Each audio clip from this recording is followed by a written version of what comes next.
प्यारे बच्चों, मुझे उम्मीद है कि आपको पहली कहानी बेहद पसंद आई होगी। तो अब हमारी दूसरी कहानी है बीरबल की स्वर्ग यात्रा। बीरबल के प्रति अकबर के प्रेम को सभी जानते हैं। बीरबल की बुद्धिमत्ता, हाजिर जवाबी और ईमानदारी से अकबर हमेशा प्रभावित रहते थे। वे बीरबल को अन्य सभी दरबारियों से अधिक सम्मान देते थे।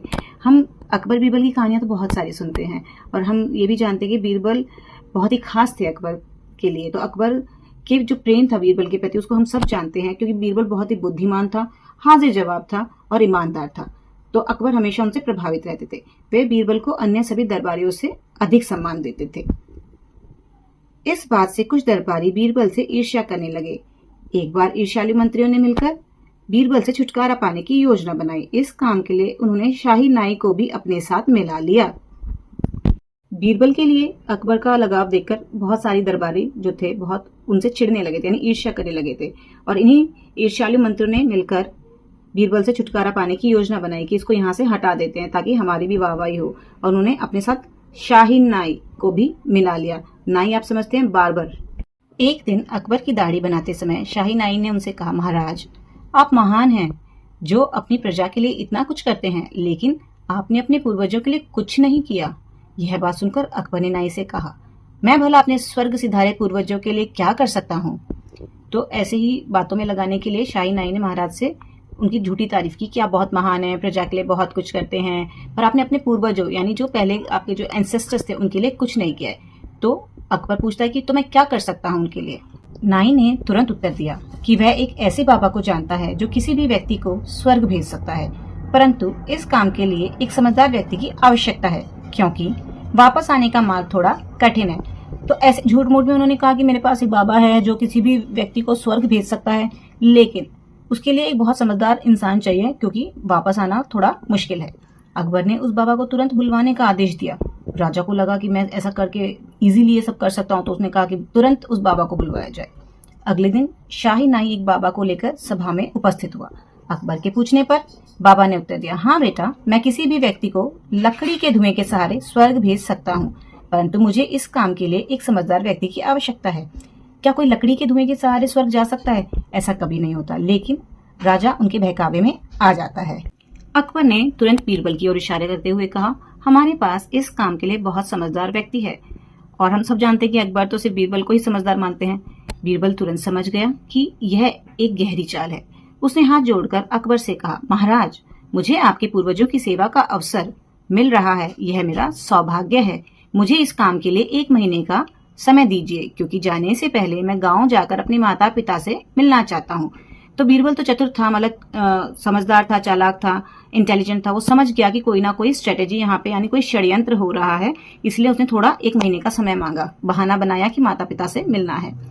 अकबर ने 1 महीने का समय दे दिया। बाबा के कहने पर एक स्थान निर्धारित किया गया था जहां से बीरबल को स्वर्ग जाना था। बीरबल ने उस निर्धारित स्थान से अपने घर तक एक सुरंग बनवा ली। तो उसे जैसे ही पता चला कि इस जगह से जाना है, वहां से उन्होंने एक स्वर्ग घर तक बनवा ली। निश्चित दिन बीरबल अकबर के सामने उपस्थित हुआ और स्वर्ग की यात्रा के लिए तैयार हो गया। उसे निर्धारित स्थान पर बिठाकर चारों ओर से लकड़ियों से ढक दिया गया।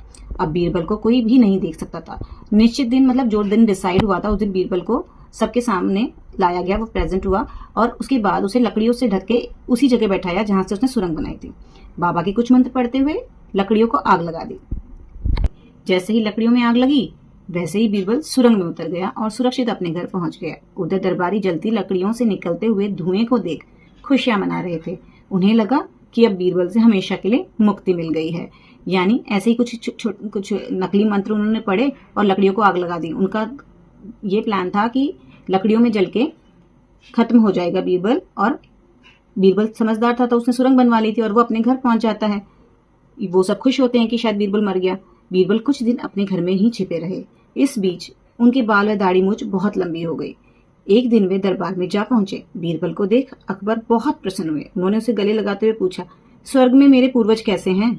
अब बीरबल कुछ दिन तो छुपे रहे, लेकिन दाढ़ी मूंछ लंबी हो गई। फिर वो दरबार में पहुंचे तो दरबार में उनसे पूर्वजों के बारे में पूछा गया। अब बीरबल तो स्वर्ग गया ही नहीं था, वो तो अपने घर पे बैठा था। तो अब वो क्या जवाब देगा, देखते हैं। बीरबल ने उत्तर दिया, महाराज, स्वर्ग में आपके सभी पूर्वज बहुत सुखी और खुश हैं, परंतु वहां कोई नाई ना होने के कारण उनके बाल और दाढ़ी मूंछ बहुत लंबे हो गए हैं। जिसकी वजह से उन्हें बहुत परेशानी उठानी पड़ रही है। यह देखिए मेरी भी दाढ़ी मूछ कितनी बढ़ गई है। तो उसने झूठ बोल दिया कि सब बहुत खुश हैं, लेकिन दाढ़ी मूछ बढ़ गई है, यानी अब वो नाई को फंसाना चाह रहे हैं। अकबर ने तुरंत बाबा को दरबार में बुलाकर शाही नाई को स्वर्ग भेजने का आदेश दिया। यह सुनते ही नाई डर कर अकबर के पैरों में गिर गया और उन्हें दरबारियों की पूरी योजना बता दी। तो शाही नाई ने सारी बात उगल दी, सारी बातें बता दी कि ये सब प्लान था। अकबर यह सुनकर बहुत क्रोधित हुए। उन्होंने शाही नाई, ढोंगी बाबा और उनके साथ मिले हुए दरबारियों को दंडित किया। बीरबल की समझदारी के लिए उसे एक बार फिर सम्मानित किया गया। तो इस प्रकार बीरबल ने शाही नाई, ढोंगी बाबा और उनके साथ मिले हुए सभी दरबारियों को दंडित करवा दिया, यानी धूर्तता का सामना समझदारी से किया, यानी उनकी चालाकी को बड़ी समझदारी से उन्हीं की तरफ मोड़ दिया और उन्हीं का प्लान में वो फंस गए। उम्मीद है आप सबको कहानी बहुत पसंद आई होगी। मुझे तो बहुत अच्छी लगी। अगर आपको अच्छी लगी हो तो लाइक एंड सब्सक्राइब जरूर करें।